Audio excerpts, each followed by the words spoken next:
My sister broke the one rule. I had and almost unalived my family, then showed up at dinner with a glass of wine. When I asked why she won't stop, she said, "He's still breathing, isn't he?" That was 10 months ago. Today, she was screaming my name through the Ring camera, begging me to stop. My sister and I have always had an okay at best relationship. We never talked, but we never fought either. We never shared clothes, never talked about boys, never did anything like that. Whenever it was just us two, the air was filled with awkward silence, which neither of us cared enough to break. But that all changed when she turned 21, because the second she took her first sip of beer, everything changed. She went from drinking monthly, to weekly, to daily. It felt crushing seeing her delve deeper and deeper, and what was even worse was when she tried to drag me down with her. I never liked alcohol and wanted to stay away from it, but she bullied and coerced me into it. On her 22nd birthday, she gave me a bottle of water that was actually straight vodka, and when I spat it out and started coughing, I looked up to see her recording my reaction and laughing. I gave her one final chance after that. I told her if she tried to drag me into drinking again, I would cut her off. Well, a month later, it was her and her boyfriend's anniversary. They invited me out with them, and my sister promised not to ask me to drink with her. Of course, she lied. Throughout the whole night, she kept giving me extremely diluted drinks that I didn't even realize had alcohol in them. Some vodka, whiskey, even rum. I remember feeling a light buzz after my third drink and the world started spinning. This was the first time I was intoxicated. I clung to her asking what was wrong with me, but she just laughed and because she was tipsy herself, admitted what she had done. I don't remember the specifics. All I remember is being enraged. I called a cab on the spot, and once home I sent her a voice note telling her I never want to see her again. What's even more insane is that she called me a week later,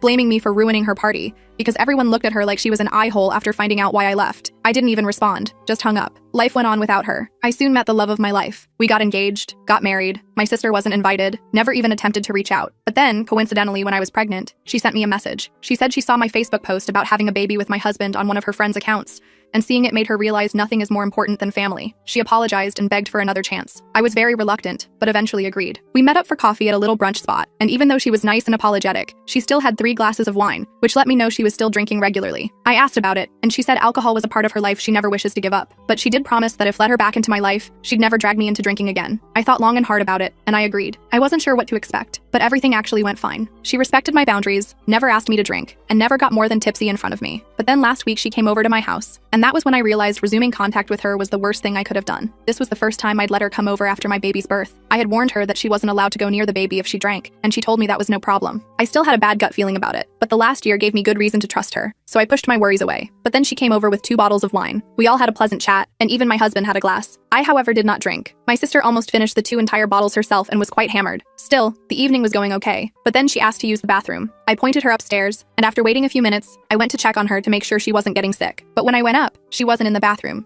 She was in our room, sitting on our bed, wasted out of her mind, holding my baby. The second she saw me, she panicked and quickly stood up to give him to me. But as she was standing up, she lost balance. She fell and dropped my baby. He fell on the floor. I screamed and went to check up on him. Thankfully, he hadn't fallen from a notable height. He was crying, but seemed to have no major injuries or anything, which I thank my lucky stars for. My sister got up and started apologizing, and I just called my husband. I told him to hold our baby and dragged my sisters downstairs and outside to speak to her. I told her that I had one rule. Under no circumstance could she get near the baby while drunk. And while drunk, she decided to hold him, then dropped him. She kept apologizing, but I called her a taxi home saying I never wanted to speak to her again. That, however, turned out to be a mistake. Because as it turned out, she had done more than just dropped my baby. She had fed him the remainder of her wine bottle, and he was currently upstairs, throwing up, while my husband was crying and calling the hospital. The next few hours were a blur of panic. The ambulance took us to the emergency room, where doctors confirmed alcohol poisoning in my infant son. They ran tests to check for other complications while David and I paced the waiting room, terrified we might lose our baby because of my sister's reckless behavior. The medical staff worked efficiently, but their grave expressions did nothing to ease our fears as they monitored our son's vital signs and took blood samples. The hospital social worker interviewed us extensively,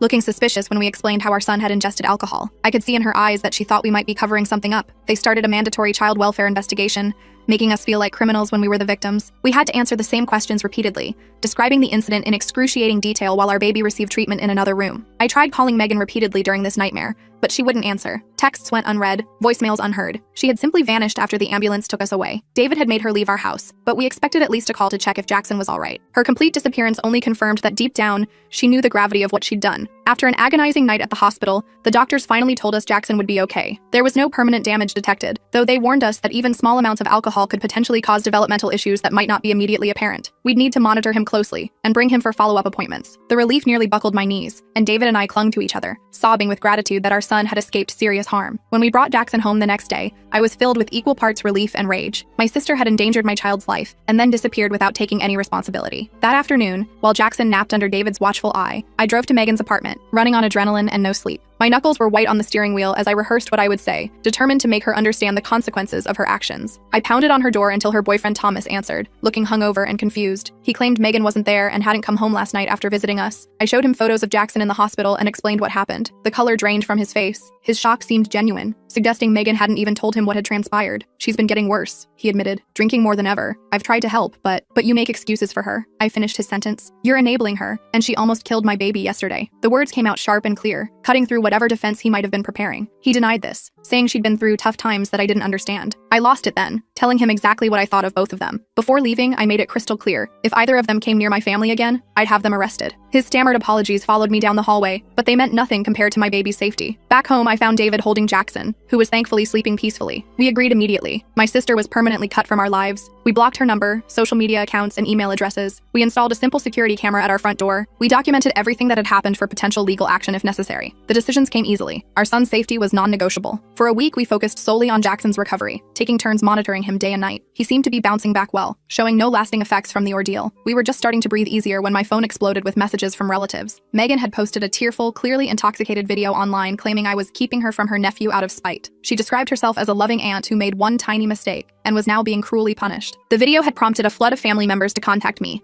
demanding to know why I was being so harsh to my clearly remorseful sister. Some even suggested I was using this incident as an excuse to continue our long-standing feud, as though protecting my child was merely a vindictive act. I couldn't believe it. She had endangered my child's life, disappeared for a week, and then tried to paint herself as the victim. When I attempted to privately message key family members with the truth, I discovered Megan had preemptively told them that I was exaggerating and that Jackson had just accidentally sipped from her glass. Several relatives were now convinced I was overreacting to punish my sister. Their willingness to believe her version of events without even hearing mine was deeply painful, revealing fault lines in our family I hadn't fully appreciated before. Yesterday, we received a formal-looking letter from Megan claiming she'd entered rehab, and her therapist recommended family healing as part of her recovery process. She wanted visitation rights with Jackson once she completed the program. David suggested we verify this sudden rehabilitation, so I called the facility she named. It didn't exist. I'm sitting here now, looking at my beautiful baby boy sleeping in his crib, wondering how my own sister could first endanger his life, and then lie so blatantly to manipulate her way back into our lives. David wants to get a restraining order, but some family members are already calling us heartless for not giving her another chance. The division among our relatives has added another layer of stress to an already traumatic situation. Am I wrong to permanently cut my sister off after what she did? How do I protect my son from both her and the family members who seem blind to the danger she poses? I never imagined becoming a mother would mean defending my child from my own sister, but here we are. Every parenting book I read prepared me for sleepless nights and feeding challenges. None prepared me for having to shield my infant from someone who should have loved and protected him as family. The next day, I called Jordan, a friend who worked as a detective, who had helped us with some minor issues in the past. I needed advice about restraining orders and what evidence we'd need. He came over during his lunch break and reviewed everything we had so far. Look, I'm going to be straight with you, Jordan said after looking at our documentation. Getting a restraining order isn't impossible,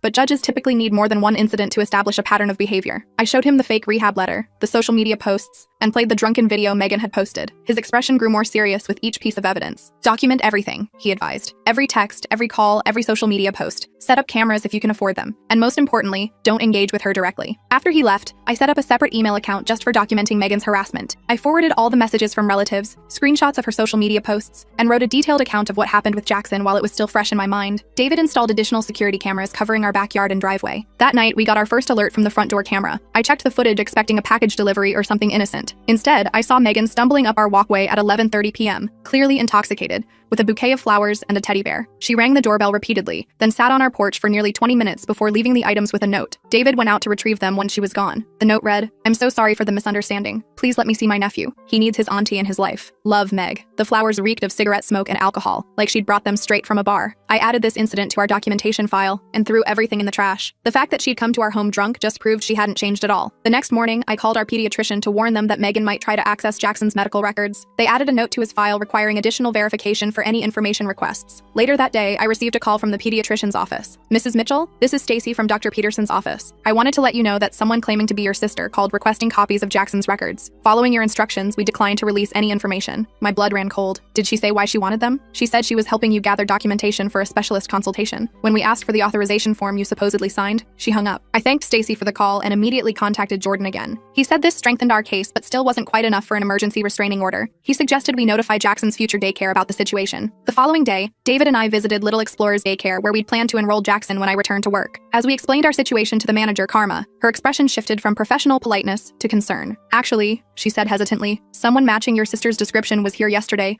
asking about enrollment procedures. She said she was thinking of registering her nephew and wanted to tour the facility." The realization that Megan was tracking our movements so closely made me physically ill. We showed Karma a photo of Megan and she confirmed it was the same person. We immediately decided against using that daycare and began researching home-based nanny options instead. That weekend, my mother called to invite us to Sunday dinner. "Dad and I miss you all so much," she said. "We promise Megan won't be there. We just want to see our grandson and talk through everything calmly." After discussing it with David, we cautiously agreed. This would be the first time my parents had seen Jackson since the incident, and despite everything, I didn't want to deprive them of a relationship with their grandson if Megan truly wouldn't be present. We arrived at my parents' house around 4 p.m. Mom greeted us with teary hugs, cooing over Jackson, who was awake and alert in his carrier. Dad gave David a firm handshake and kissed my cheek. Everything seemed normal as we settled in the living room, Jackson on a blanket for tummy time while Mom brought out coffee and cookies. Then I heard it, the unmistakable sound of my sister's laugh coming from the kitchen. My whole body tensed. "Who else is here?" I asked, though I already knew the answer. Before Mom could respond, Megan walked in from the kitchen holding a glass of wine. "Surprise," she said with a smile that didn't reach her eyes. "I thought we could finally talk things out." I didn't say a word. I simply picked up Jackson, grabbed the diaper bag, and walked straight to the door. I heard David behind me saying something to my parents about trust being broken, but I was already strapping Jackson into his car seat, my hands shaking with anger and betrayal. I drove home alone while David stayed behind to confront my parents about their deception. When he returned an hour later, his expression was grim. "They admitted they set up the whole thing," he said, pacing our living room. "They thought if they could just get us all in the same room, we'd talk it out, and everything would be fixed. Did they say anything else?" "Yeah, and you're not going to like it. Megan's been living with them for the past 3 weeks. Apparently Thomas kicked her out after learning what she did to Jackson." I felt like I'd been punched in the stomach. My parents had lied to our faces while harboring the person who had endangered their own grandson. The depth of their betrayal was incomprehensible to me. I cried that night for the family I thought I had, while David held me and promised we'd get through this together. The next morning, I sent a simple text to my parents. "We need space from all of you right now. Please respect that." Then I blocked their numbers. David did the same. We needed time to process this betrayal and figure out our next steps without the constant pressure from my family. For a few days, things were quiet. We settled into a routine with Jackson, who was thriving despite everything. I focused on enjoying my maternity leave with him, trying to put the Megan situation out of my mind as much as possible. David returned to work, though he called to check in more frequently than before. On Thursday, I decided to venture out to the grocery store with Jackson. It was our first trip out together that wasn't a doctor's appointment, and I was feeling confident as a new mom. I put Jackson in his carrier, which I placed securely in the shopping cart, and began making my way through the store. I was in the produce section selecting apples when I felt that unmistakable sensation of being watched. I turned to see Megan at the end of the aisle,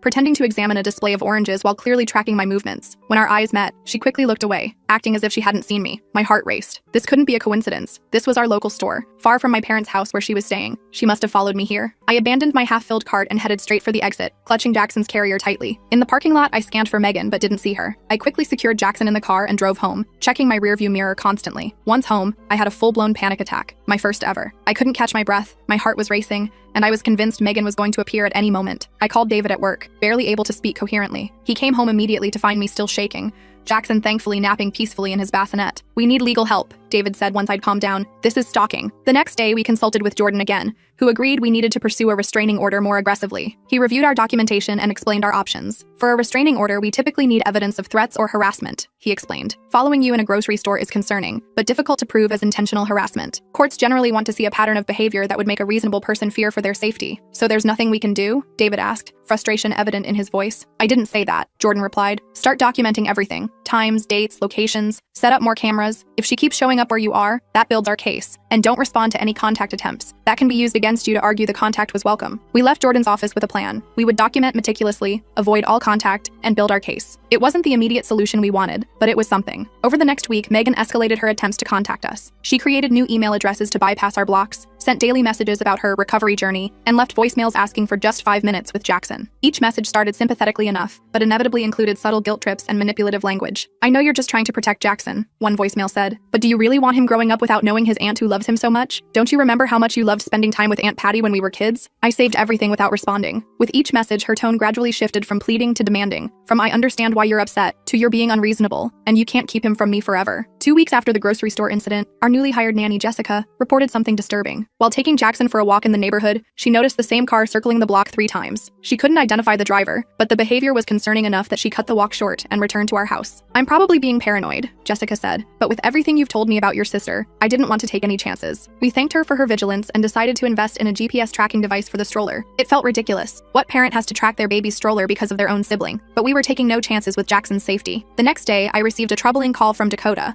a mutual childhood friend who still had occasional contact with Megan. "I don't want to alarm you," Dakota said, "but Megan's been asking me some weird questions. She wanted to know what time you usually put the baby down for naps, and if you still keep a spare key under the planter like your parents used to." "What did you tell her?" I asked, trying to keep my voice steady. "Nothing. I told her I hadn't been to your new house and wouldn't know that stuff. She claimed she wanted to leave a special surprise for Jackson, but something felt off about it. I thought you should know." I thanked Dakota for the warning and immediately called a locksmith to change all our locks. We also changed our alarm codes and made sure every window was secured. That night, neither David nor I slept well, taking turns checking on Jackson and listening for any unusual sounds. Around 2 a.m., David nudged me awake. "There's a car parked across the street," he whispered. "It's been there for at least an hour." I peered through our bedroom blinds. Even in the darkness, I could make out the outline of Megan's distinctive hatchback. A figure sat in the driver's seat just watching our house. David pulled on jeans and a sweatshirt. "I'm going out there. Be careful," I warned, already reaching for my phone in case I needed to call 911. I watched from the window as David approached the car. The headlights suddenly switched on, temporarily blinding him, but he continued forward. I could see him speaking to the driver, his posture tense and defensive. After a brief exchange, the car pulled away from the curb and drove off. "It was her," David confirmed when he returned. "She claimed she was just making sure we were safe. When I told her I was calling the police, she took off." The next morning,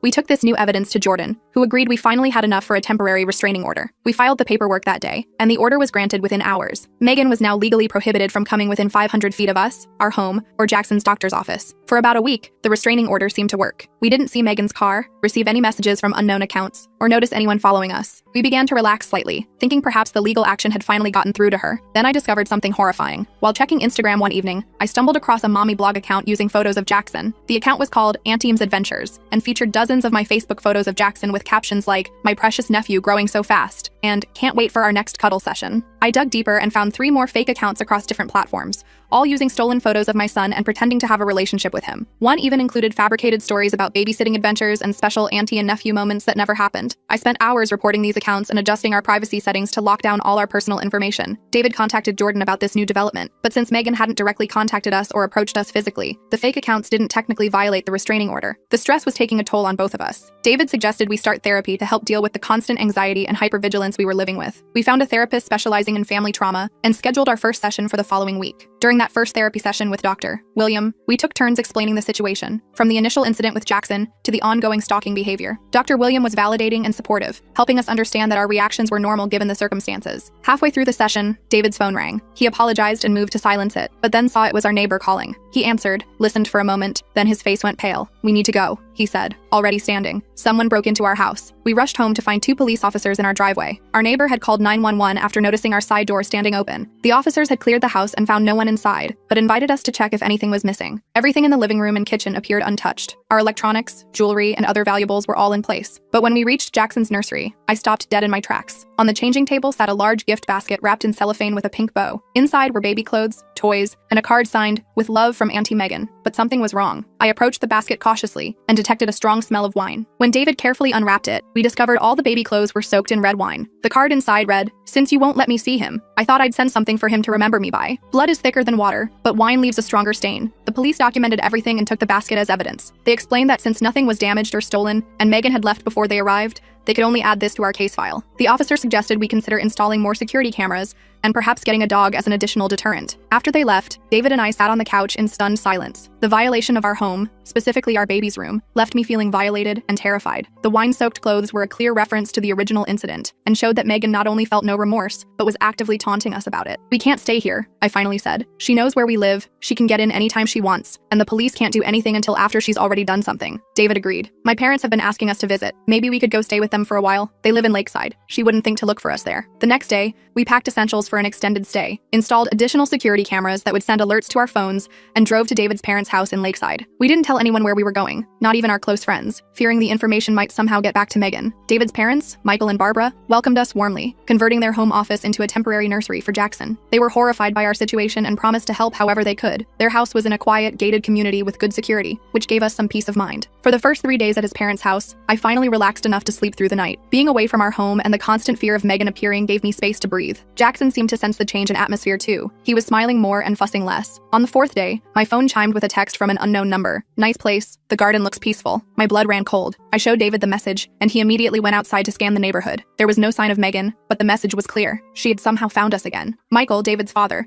was a retired security specialist who had worked for various corporations. When we showed him the text, he immediately went into professional mode, helping us secure the house further and coaching us on safety protocols. No established established routines, he advised. Vary your schedules, the times you come and go, different routes if you drive anywhere, and absolutely no social media updates, not even private ones. We followed his advice religiously, but Megan still managed to extend her reach. She somehow obtained David's parents' phone numbers and began calling them with elaborate stories about me keeping her from her only nephew. When that didn't work, she moved on to his extended family, forcing us to have uncomfortable conversations with aunts, uncles, and cousins, explaining why a woman they'd never met was contacting them about our baby. Meanwhile, the court date for our permanent restraining order was approaching. We gathered all our evidence, the hospital records, police reports, photographs of the wine-soaked baby clothes, records of the fake social media accounts, and statements from witnesses like Dakota and Jessica. Jordan was confident we had a strong case. The day before the hearing, we received notice that Megan had hired her own attorney, a surprisingly high-profile lawyer known for aggressive tactics. How she afforded him, I had no idea, but his involvement raised the stakes significantly. In court, I presented our case as calmly and factually as I could, despite my nerves. I detailed how Megan had endangered Jackson by giving him alcohol,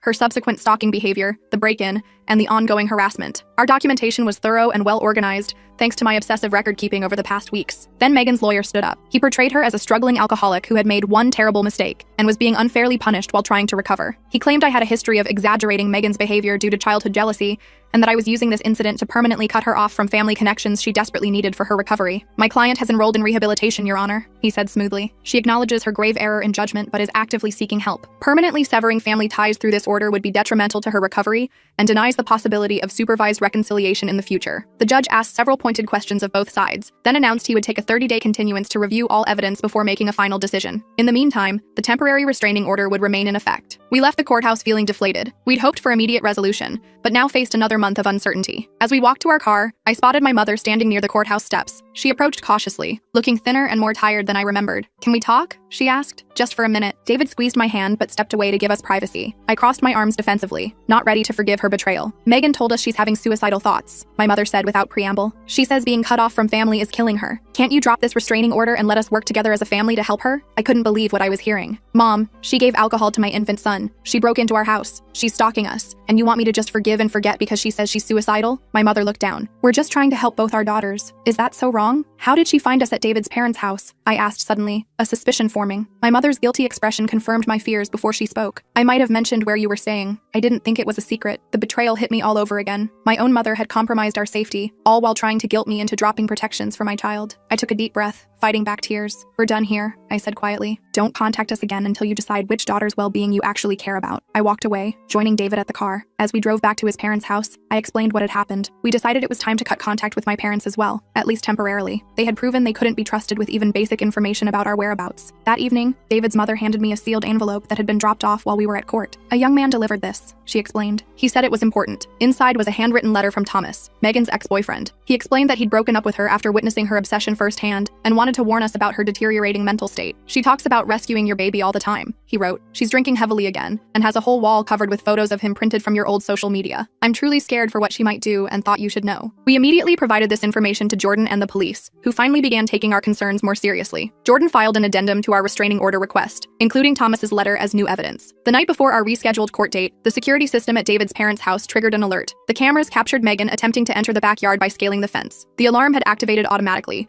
sending her running before she could get fully over the fence. The footage clearly showed her face, giving us fresh, undeniable evidence of her violating the temporary order. In court the next morning, the judge reviewed both the original evidence and the new developments. This time, Megan appeared surprisingly composed. She wore a conservative dress, minimal makeup, and kept her eyes downcast in an appearance of contrition. Her attorney presented a new narrative. Megan had recognized her problems and was actively seeking treatment for alcohol addiction. He submitted paperwork from a treatment facility as evidence of her commitment to change. When given my chance to speak, I delivered an emotional but fact-based account of everything that had happened. I explained that while I wished my sister well in any genuine recovery effort, her repeated violations of boundaries and the escalating nature of her behavior made me fear for my family's safety. "Your Honor," I said, my voice catching despite my best efforts. "I wake up every night checking that my baby is still breathing in his crib. I can't go to the grocery store without looking over my shoulder. My sister gave alcohol to my infant, broke into our home, and has now followed us to a different city. This isn't about punishment, it's about protection." The judge considered all the evidence, particularly the recent security footage showing Megan's attempt to enter David's parents' property. He granted the permanent restraining order immediately, ordering Megan to stay at least 1,000 feet away from me, David, Jackson, and any residence or workplace associated with us for a period of 3 years. We felt momentary relief as we left the courthouse, but it was short-lived. Within hours, Megan violated the order by sending an email from a new address. "No piece of paper will keep me from what's mine. Blood doesn't smudge away with a judge's signature." We forwarded it immediately to the police and Jordan, who advised us that this violation could result in her arrest. Officers went to Megan's last known address to serve the restraining order and potentially arrest her for the immediate violation,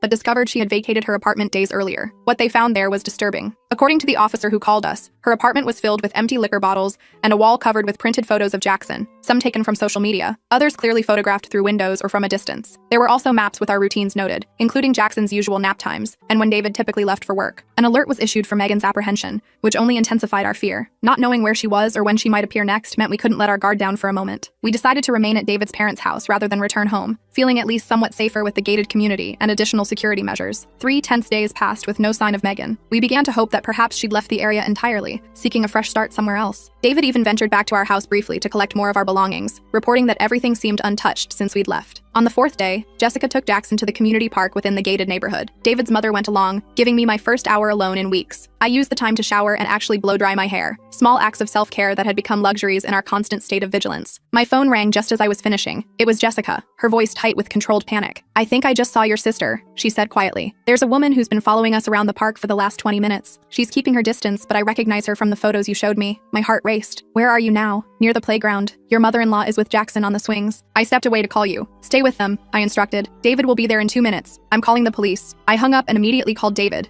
who was working in his father's home office. He ran out the door without even ending the call. Then I dialed 911, explaining the situation and the active restraining order. They promised to dispatch officers immediately. Through the living room window, I saw David's car screeching out of the driveway. I paced anxiously, waiting for news. 5 minutes later, though it felt like hours, David called back. "We've got Jackson," he said, breathless. "We're coming home now." Jessica definitely saw Megan. She tried to run when I showed up, but the security guard stopped her at the gate. "Police are taking her into custody now." I collapsed onto the couch in relief. When they arrived home minutes later, I clutched Jackson to my chest, breathing in his baby scent and letting tears flow freely. For the first time in weeks, I allowed myself to believe we might actually be safe. Later that evening, an officer called to confirm that Megan had been arrested for violating the restraining order. She would be held pending a bail hearing, and given her history of violations, there was a good chance she would remain in custody, at least temporarily. We thanked the officers profusely for their quick response. That night, I slept deeply for the first time in what felt like months, with Jackson's bassinet pulled close to our bed, and the knowledge that, at least for now, Megan couldn't reach us. The next morning, we began serious discussions about our long-term plans. Did we want to return to our home eventually? Should we consider moving to a different city? How would we handle family events in the future, knowing my parents couldn't be trusted to maintain boundaries? We had more questions than answers, but one thing was clear. Our lives had been fundamentally changed by Megan's actions, and we would never again take our family's safety for granted. Whatever came next, whether Megan remained in custody or was released, we would face it together, with our son's well-being as our only priority. "Do you think she'll ever understand what she did?" I asked David as we sat on his parents' porch that evening, watching the sunset while Jackson napped inside. "I don't know," he answered honestly, "but I do know it's not our job to help her understand. Our job is to protect our son, and that's exactly what we're going to do." I nodded, leaning against his shoulder. The road ahead wouldn't be easy, but for the first time since that horrible day when Megan had given alcohol to our baby,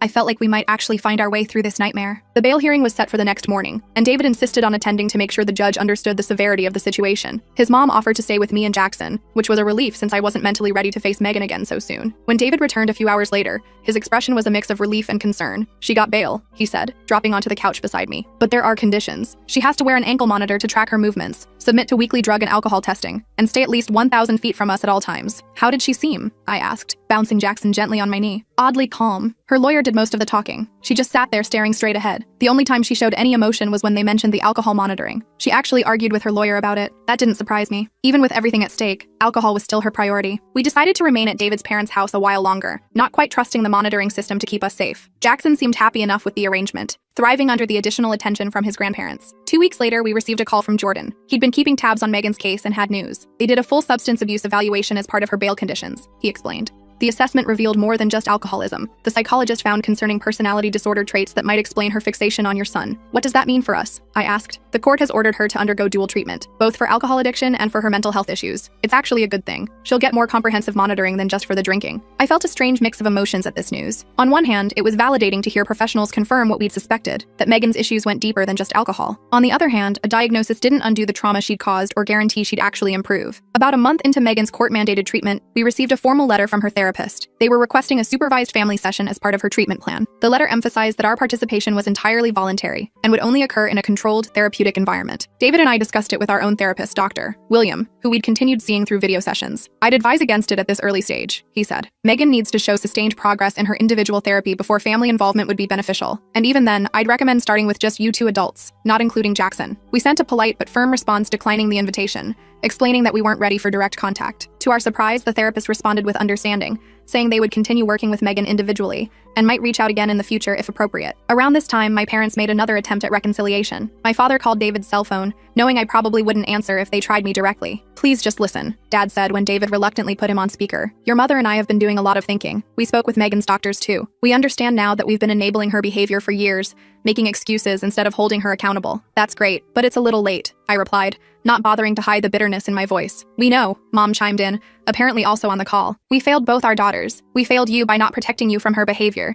and we failed her by not getting her help sooner. But she is truly changing this time. The doctors say her progress is remarkable." I sighed, exhausted by the cycle of hope and disappointment. Even if that's true, protecting Jackson comes before anyone's feelings, including yours, including hers, and including mine. There was silence on the other end, then my father's voice, softer now. "We understand that. For the first time, I think we really do." I didn't make any promises, but I did agree to let them continue receiving updates about Jackson through email and photos. It was a small concession that cost me nothing but might help rebuild some kind of relationship eventually. Still, I made it clear that any information shared with Megan would result in immediate cutting of communication again. 6 months passed with relative calm. According to reports from her treatment facility, Megan was complying with all requirements. She attended therapy sessions, maintained sobriety, verified by testing, and hadn't violated the restraining order or monitoring conditions. We gradually settled into a new normal, eventually returning to our own home after installing a comprehensive security system that would make a bank vault jealous. Then a formally worded letter arrived, delivered through her therapist as allowed by the court. In it, Megan acknowledged her actions without excuses or manipulation. She expressed remorse for endangering Jackson and for the subsequent stalking behavior. She didn't ask for forgiveness or access to Jackson, just acknowledged the harm she had caused and her commitment to recovery. I read it several times, analyzing every word for hidden manipulation or guilt trips. Finding none, I showed it to David. "What do you think?" he asked. "I don't know," I admitted. "It seems genuine, but we've been fooled before. I'm not ready to respond, but I won't throw it away either." We decided to acknowledge receipt of the letter through her therapist,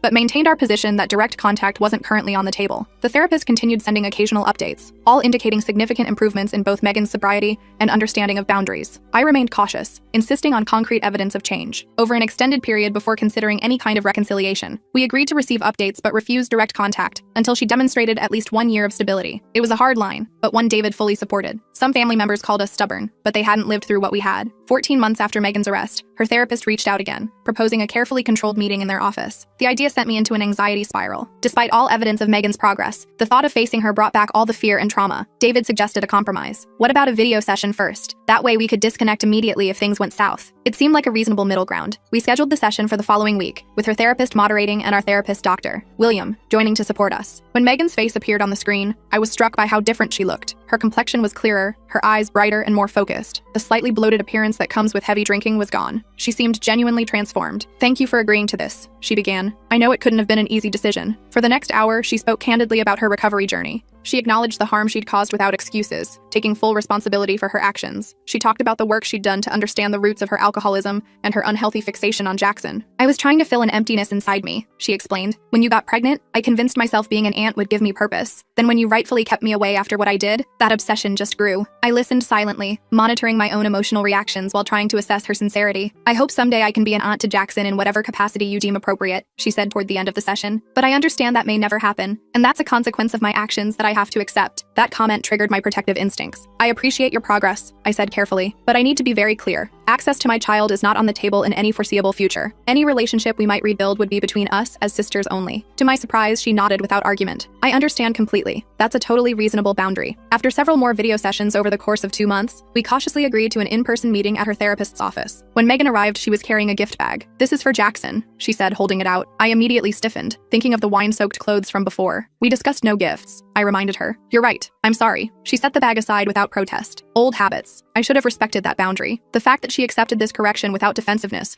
was actually more convincing than any apology could have been. Throughout the session, she remained focused on making amends to me and David, rather than trying to establish any connection to Jackson. When my parents learned we were having these meetings, they immediately started pressuring us to accelerate the reconciliation process. "It's been almost 2 years," my mother argued during a phone call. "Megan's done everything the courts and doctors have asked. Don't you think it's time to be a family again?" "No," I said firmly. "Rebuilding trust takes years, not months. The fact that you're trying to rush this shows you still don't fully understand the situation." That shut down the conversation quickly. Over time, my parents learned that pushing only resulted in us pulling back further. They eventually accepted our timeline, even if they didn't fully understand it. By the 2-year mark of Megan's recovery, we had established a cautious, distant relationship. She attended occasional family gatherings where Jackson was present, but under strict conditions. She remained completely sober and was never alone with him. She accepted these limitations without complaint, seeming to understand they were the natural consequences of her past actions. Meanwhile, I continued my own therapy, working through the trauma and hypervigilance that still affected me. I jumped at unexpected noises and still checked the locks multiple times each night. I struggled with anxiety whenever Megan was in the same room as Jackson, watching her every movement like a hawk. Dr. William assured me these reactions were normal given what we'd experienced and would likely ease with time and continued safety. You're not obligated to trust someone who has given you reason not to, he reminded me. Trust is earned, not owed. That perspective helped me navigate the complicated feelings that arose as Megan continued to demonstrate change. I was learning to trust my instincts while allowing for the possibility of measured reconciliation. When Jackson turned 4, we held a small birthday party at a local park. Family and a few friends attended, including Megan, who now had nearly 3 years of sobriety. She brought a modest gift that she first showed to me for approval, a picture book about dinosaurs, Jackson's current obsession. During the party, I noticed Megan step away from the group, sitting alone on a bench at the edge of the playground. I hesitated, then decided to join her. Everything okay? I asked. Just taking a moment, she said. These gatherings can still be triggering sometimes. Being around people who are drinking, I hadn't even thought about that. Several adults were having beer or wine with the pizza. Do you need to leave? We'd understand. She shook her head. No, I've got coping strategies now. I wanted to tell you something, actually. Today marks 3 years sober for me. Congratulations, I said, genuinely impressed by the milestone. I don't want to make a big deal about it, she continued. It's not why I mentioned it. I just wanted to thank you. Thank me? For what? For maintaining your boundaries. If you had given in when I was manipulating everyone, if you had allowed me back into your life easily, I probably wouldn't have gotten the help I needed. Your refusal to accept my behavior forced me to actually confront my issues. I didn't know what to say to that. After a moment, I simply nodded and said, I'm glad you're doing better. As I walked back to the party, I realized we had found a new equilibrium. Not the close sisterhood I might have dreamed of as a child, but a carefully managed relationship built on hard-earned respect. Jackson's safety and well-being remained the non-negotiable priority, but there was room now for cautious interaction. Last week, Megan celebrated 4 years of sobriety. She moved to a neighboring town for a job in addiction counseling, using her experience to help others. She maintains appropriate boundaries, always checking before sending gifts for Jackson's birthdays and holidays. She never asks for unsupervised time with him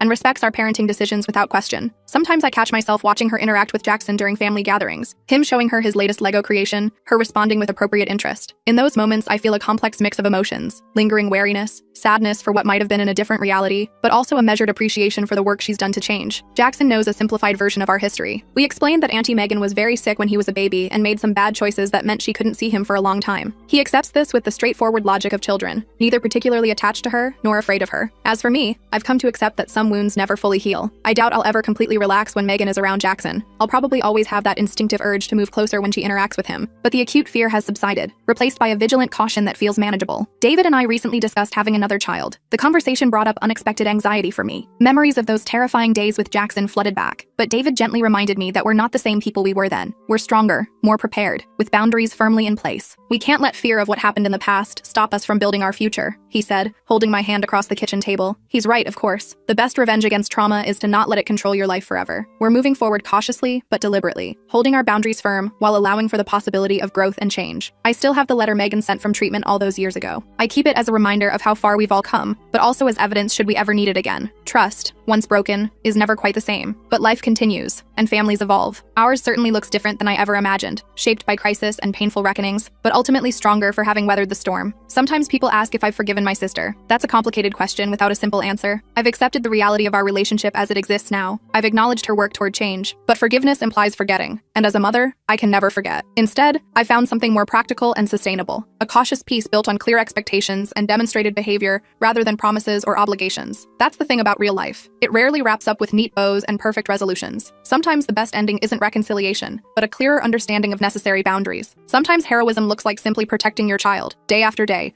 from whatever threats may come, even when those threats come from people who should have loved them. If there's one thing I've learned through all this, it's to trust my instincts as a mother. I knew my sister had problems, but I allowed social pressure and family expectations to override my better judgment. Never again. My son's safety will always come first, regardless of who might be offended by the boundaries we set. For those facing similar situations with family members who endanger your children, my advice is simple. You don't owe anyone access to your child. Not parents, not siblings, not anyone. A relationship with your child is a privilege, not a right, and those who violate your trust with something as precious as your child's safety forfeit that privilege, potentially forever. As for my sister, I hope her recovery continues. I hope she finds fulfillment in her work helping others overcome addiction. I hope the growth she's shown is genuine and lasting, but my priority remains unchanged, protecting my family, maintaining appropriate boundaries, and creating a safe, stable environment for my son to grow up in. That's not a fairy tale ending, but it's a real one. And in the messy, complicated world of family dynamics and addiction, reality is all we have to work with.